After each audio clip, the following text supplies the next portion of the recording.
Na betónovom basketbalovom povrchu v areáli Slavie Trnava sa uskutočnil ďalší ročník turnaja v streetbole.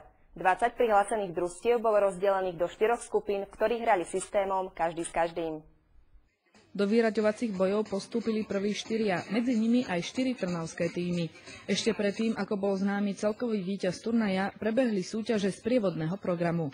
Víťazí z trojkárskej Peťo Kolár z Piešťan a Jano Šimov z smečiarskej súťaži z Blavy.